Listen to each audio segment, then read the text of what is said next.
All right, we're talking with Rob Boyle and Brian Cross from Catalyst, talking about Eclipse Phase. Rob, let's start with you a little bit. Kind of just explain, as briefly as you can, this complex RPG.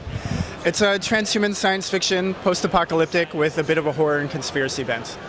What's the explain the transhumanism aspect of it just a little bit? It's near future. People have been able to enhance their bodies both physically and cognitively with biotechnology, nanotechnology.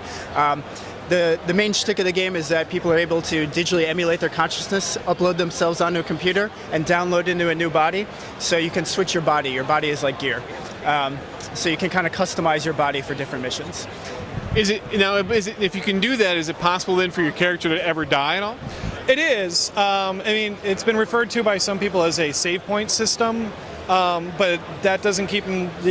In order to save, you have to have the money or the favors to call in to have somebody to keep storing your consciousness, or that you avoid enough enemies that have the power to actually trash your consciousness and then kill your actual physical body.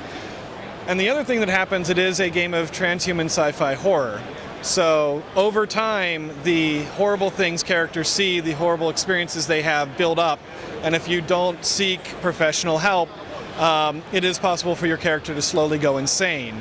And no amount of being brought back from the death is going to help that. In fact, bringing back from the dead often causes that kind of trauma. So, what's the character's motivation? I mean, what are they supposed to be doing in the game? What is their purpose to being in the game for? The main thing, people work for a cross-faction conspiracy called Firewall, which is dedicated to protecting what's left of transhumanity from existential threats, which are anything that might wipe out transhumanity. So weapons of mass destruction, conflict between different factions, nanotechnology or AI gone bad, alien... Extraterrestrial threat, right.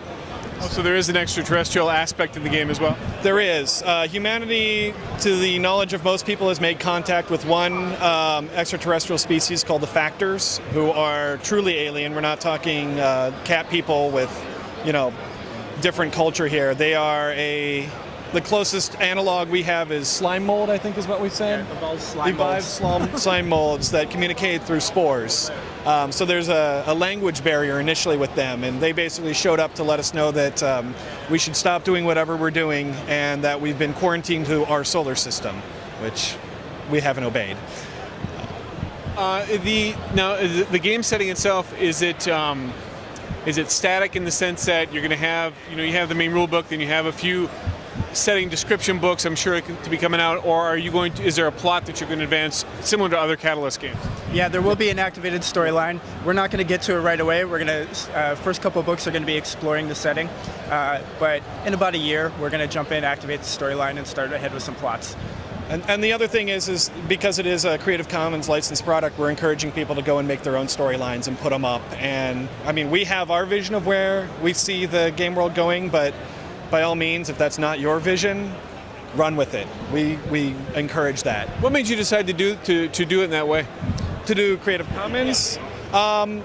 Because we're both, we're not just the makers of the game, but we're big fans of transhuman and a lot of the emerging technologies and social ideas that come with new technologies. And Creative Commons is something that we both have been interested in, and we wanted to release a game that took advantage of that, because you're seeing more and more games go the route of online PDF, and you see things that happen where some companies will go after people for putting up unlicensed materials, and I think we've always felt that doing that to your fans doesn't serve any benefit, and in fact can alienate and piss off your fan base. And what we're saying to our fans is, go out there, make extra stuff, take the vision you want. You don't like the rule system, scrap it, keep the game world, put new rules to it.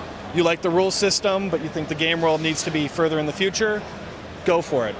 We are in support of all of that. Our vision is our vision. It doesn't have to be your vision. If you see a way to do it better, by all means do that, and we're not going to tell you to stop doing it or to shut it down. The only thing that you can't do is you can't make your own Eclipse Phase stuff and try to sell it. The Creative Commons license says that it's non-attribution, share-alike, non-commercial, which means if you want to work and make money off of Eclipse Phase, talk to us. but everything else you want to do, go for it. I think that's yeah. Is there plans because of the very high tech nature of it? Do you have any plans to use like any new or emerging technologies right now to deliver any elements for the game at all in the future, or? Not yet. Yeah. So what about, let's talk just briefly, how much can you tell me about, because this was optioned for a movie before the game was even released, how'd you swing that one? That's his hit category. He ran that deal. The guy who's the producer for the movie, Steven Marinaccio, he's a Shadowrun fan, and I used to work on the Shadowrun game line. And so when he found out I was working on a new game, he got in touch, wanted to know more about it, and he loved the idea of it. And he's starting his own production company. He's been in the movie business forever, and he's worked on, I don't know, over 30 movies or something. But he's kind of moving up and starting his own production company at this point, so he was looking for something to start with, and Eclipse Phase really jumped out at him. So he's really excited about it. We've been working on a script already. Who's writing the script? Me and Davidson, one of the people who helped contribute to the core book. So yeah, looking forward to that. What kind of production schedule, as far as, when are you expecting a street date? For the movie? Oh, it's Still years. in production. Yeah, I mean, We're looking at least a year. Yeah, I mean, we're literally just getting started on the script, and after that point, he has to shop it around and find. It's a long process, and there's no guarantee it will happen. Like options are.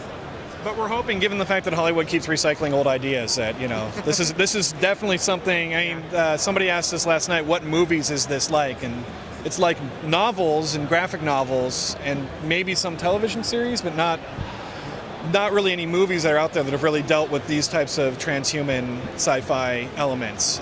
Usually, you get things like Event Horizon or, District 9 that's coming out tomorrow, which are more standard. We're going to explore social problems of today through the lens of tomorrow, but doesn't really push that envelope of, the issues of mortality and continuity and meaning as much. So.